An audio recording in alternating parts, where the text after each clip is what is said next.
सब लोग कैसे हैं? चैनल पर आपका फिर से स्वागत है। आज की कहानी इस चैनल पर कवर किए गए सबसे अजीब साइकोलॉजिकल ड्रामा में से एक है। यह प्यार की कहानी नहीं है। यह इच्छा और लोगों के धीरे धीरे अपनी नैतिकता खोने की कहानी है। कहानी वर्ल्ड वॉर वन के दौरान की है, जब फ्रांस एलाइड ताकतों के साथ लड़ रहा था। बाहर दुनिया युद्ध से भरी हुई थी, लेकिन एक अमीर हवेली के अंदर लोग बहुत अलग लड़ाइयां लड़ रहे थे। हमारा मेन कैरेक्टर रोजर नाम का एक 18 साल का लड़का है। रोजर एक अमीर परिवार से है। घर से कई साल दूर रहने के बाद ये तित्ता सेमिन इशिक्शदा, वह आखिरकार अपनी फैमिली एस्टेट में लौटता है। उसकी माँ इतने सालों बाद उसे फिर से देखकर इमोशनल हो जाती है। लेकिन रोजर खुद पहले ही बदल चुका था। जो मेड उसे लेने आती है, वह तुरंत नोटिस करती है कि वह उसे अजीब तरह से कैसे देखता है। रोजर अब औरतों को मासूमियत से नहीं देखता। उसकी आंखों में इज्जत के बजाय इच्छा भरी है।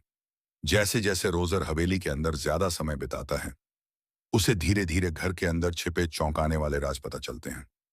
हवेली की लगभग हर मेड सीक्रेटली अफेयर्स में शामिल है, ज्यादातर वहां काम करने वाले दूसरे नौकरों के साथ। पहले तो रोजर हैरान होता है, लेकिन धीरे धीरे वह बिल्कुल अपने आसपास के आदमियों जैसा बनने लगता है। हर गुजरते दिन के साथ उसका बर्ताव और भी परेशान करने वाला होता जाता है। वह घंटों नौकरानियों को घूरता रहता है और धीरे धीरे यह मानने लगता है कि औरतें सिर्फ शारीरिक इच्छाओं को पूरा करने के लिए होती हैं। लेकिन फिल्म यह भी दिखाती है कि हवेली के अंदर की औरतें भी पूरी तरह से मासूम नहीं हैं। उनमें से कई तो कुछ समय के मजे और इमोशनल एस्केप के लिए रिश्तों का इस्तेमाल भी कर रही हैं।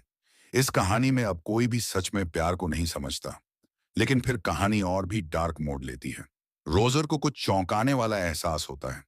उसकी अपनी आंटी मार्गोराइट उसुराना उसके लिए फीलिंग्स डेवलप करने लगी है। पहले तो रोजर को यकीन नहीं होता, लेकिन एक दिन उसे सच्चाई का पता चलता है जब मार्गोराइट एक चर्च जाती है और एक प्रीस्ट से पूछती है कि उसे दिल के अंदर की फीलिंग्स पापी हैं या नहीं। और अचानक चर्च की छत का एक हिस्सा गिर जाता है। यह सीन सिंबॉलिक लगता है। सजिन आजों में आया मैं अंत है। लगभग ऐसा जैसे इन किरदारों के आसपास की मोरल दुनिया बिखर रही हो। उसके बाद कहानी का हर रिश्ता खाली लगता है। हर कनेक्शन अकेलेपन, लालच, गिल्ट या शारीरिक इच्छा पर बना होता है। और यही इस फिल्म का सबसे बड़ा मैसेज है। इंसान अक्सर इच्छा को प्यार समझ लेते हैं। लोगों को लगता है कि वे खुशी ढूंढ रहे हैं, लेकिन कई बार वे बस कुछ समय के लिए अपने अंदर के खालीपन को भरने की कोशिश कर रहे होते हैं। अगर आपको यह साइकोलॉजिकल मूवी ब्रेकडाउन पसंद आया तो तामास वैसादफा बना देखें दोषी और